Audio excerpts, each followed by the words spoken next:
Driving through these trees does me good. There's something about trees. It's almost like they're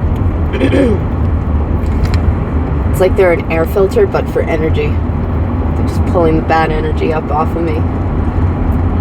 Not that I have a lot, I have to say.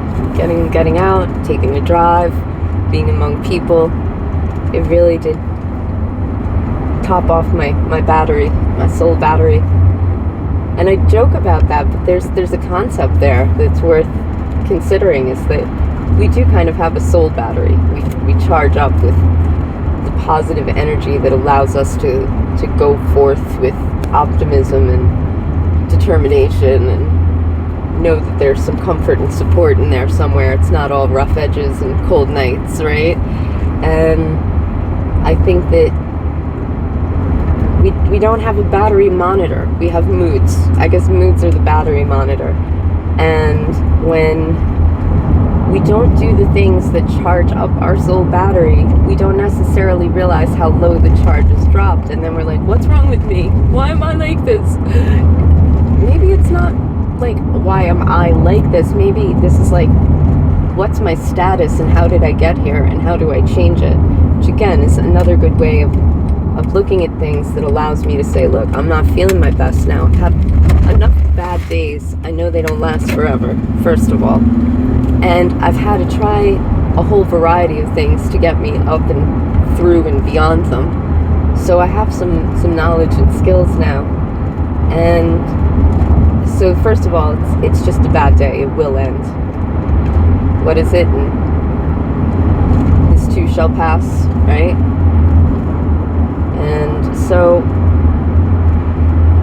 yeah, I think a lot about what it is I need to do to do a systems check.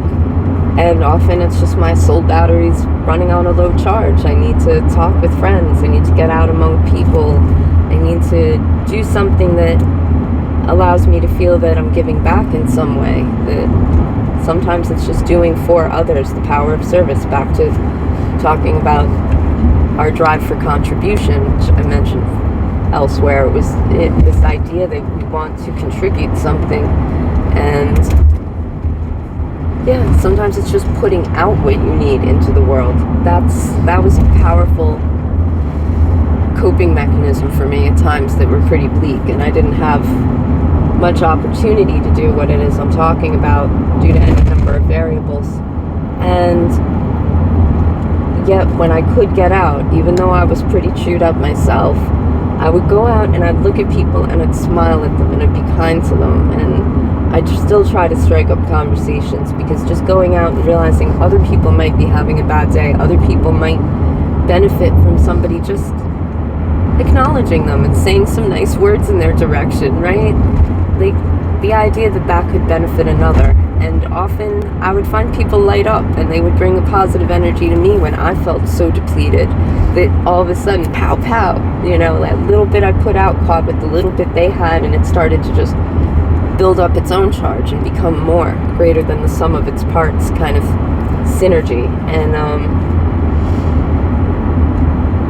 yeah, I think sometimes we forget that if we put out into the world things that we ourselves desire, we're more likely to attract that to ourselves and be able to create that circuit that where you were depleted and another person was depleted just by pitching in that little bit.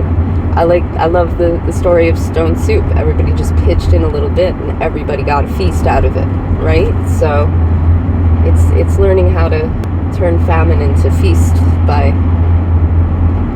offering up the energy and the attention that you may desire yourself, not to get it, but so that those who could receive it and reciprocate have the opportunity, and then everybody gets to benefit. Yeah?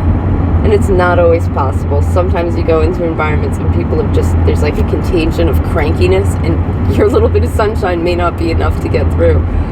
But it's that you're moving in that way. Even in that, there's a benefit. There's something about assuming a mindset and setting an intention and being in a state yourself that even if it doesn't connect, you've already basically elevated your own state through making the effort. So it's no cost with huge returns. Like, how many investments can offer you that kind of deal?